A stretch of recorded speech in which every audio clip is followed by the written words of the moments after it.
すみません、ありがとうございました、はい、今日は。ありがとうございます。で、そうですね、大塚さんの、はい、まず経歴について教えてもらってもいいですか？経歴はですね、20歳で初めて就職をしたんですけど、その初めて就職したのが、近くにあるホテルオークラ神戸の3階に東華林というレストランがあるんですけど、そこで、約6年ぐらい下積みをさせていただいて、でその後は個人店などでいろいろお世話になって、でその後は、有名なところで言いましたら別館ボタ園というお店で、3年間ぐらいですかねでお世話になって、でその後はちょっと経営を学ぶためにまた違うちょっとお仕事をさせてもらって、その後独立したという経歴です。そうです。そこから大塚さんをはい、独立されたのは何年に？独立をしたのは2020年の3月ですねに初めて自分のお店を開業しました。はい、それでこちらに、はい、神戸にもともとは明石にあった。そうですね。明石で、お店を開業したんですけど、いろいろ事情があって、でこの元町ですね、その明石に比べると元町はすごい競合店といいますか、すごい周りにライバル店といいますか、いいお店がたくさんあるので、そこで自分のお店、力を試したいといいますか、自分がどこまで通用するのかっていう思いから、このお店を選んだっていう感じですね。お客様もでも本当に神戸では大塚さんって言ってずっとそれは言い過ぎやと思うんですけどでも美味しいって言ってくださるお客様やっぱ多いので、すごいありがたいなと思います。ありがとうございます。でし、あとはお店のこだわりについては、こだわりはですね、やっぱり美味しいものをできるだけ今やっぱ物価高もすごいので、美味しいものをできるだけリーズナブルに食べていただきたいという思いでやってるんですけど、そうするためにはやっぱりその仕込みをすごい丁寧に仕込んで、できるだけこう食材費を抑えてでも手間をしっかりかければやっぱり美味しくなるので、できるだけリーズナブル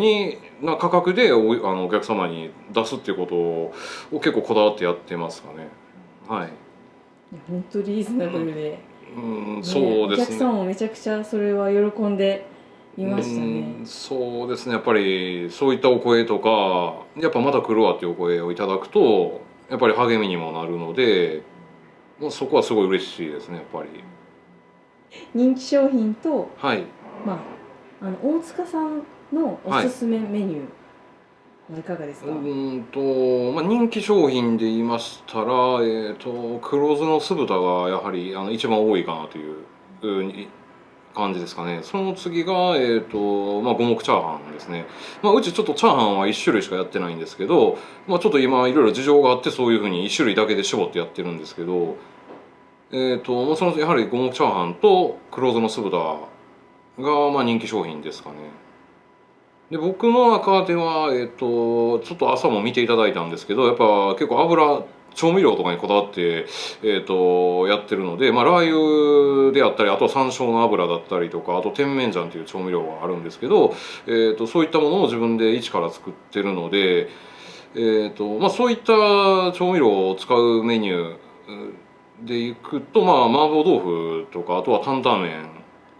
で、あとは期間限定の汁なし担々麺、それをよく使うメニューなので、そこが僕の中ではおすすめ商品かなという感じです。お店を運営していく中での課題と悩みといいますか、ありますか？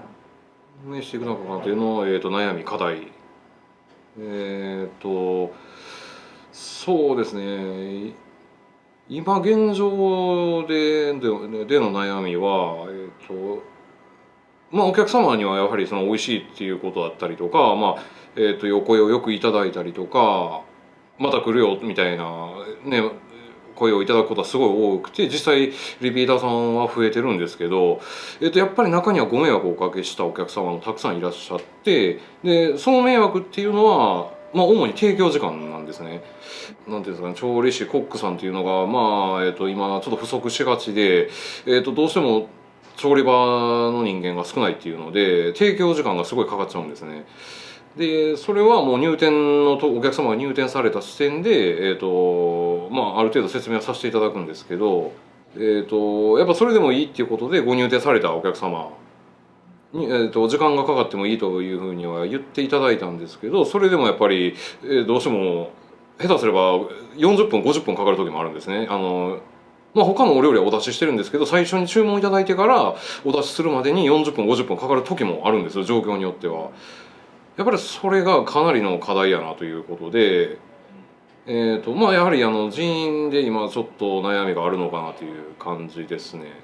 接客のホール側のスタッフに関してはやはりもうすごく皆さん元気よくやってくださってて、でお客様に対してもこうすごく真摯に丁寧に対応してくださるので、人にはすごい恵まれてるなという印象ですね。あとは本当にその職人さんといいますか、まあ、中できっちりとした仕事をしてくれる人が見つかれば、今のところ課題はクリアできるのかなという感じです。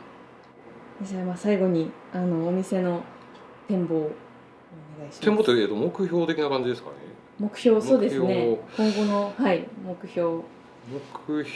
はですね、この近隣でうちのお店の中国菜大塚という名前がとりあえず知らない人がいないぐらいのところまで認知度を上げていくことが、まず近い目標かなという感じですね。でその後はやはりその明石で初め開業したんですけど、その時の、リピーター様常連様っていうのがいまだに元町までわざわざお越しくださる方が多くて、でその方々によく言われるのが、まあ、またこっちに戻ってきてほしいみたいなことをよく、言ってくださるんですね。なので、まあ、もしこの元町のお店を任せれる人間がこの先出てきた時にやはり2店舗目をできれば明石の方面で考えていきたいなというのが今の目標ですね。視聴者様へメッセージをお願いします。はい、まあ、従業員も含めてお客様にもよく顔が怖いと言われるんですけど、一応優しい性格かなと自分では思ってて、まあ、従業員さんには面白いと言われてる人間なので、僕は全然怖いことないので、ぜひ神戸にお越しの際はうちのお店に来てください。お願いします。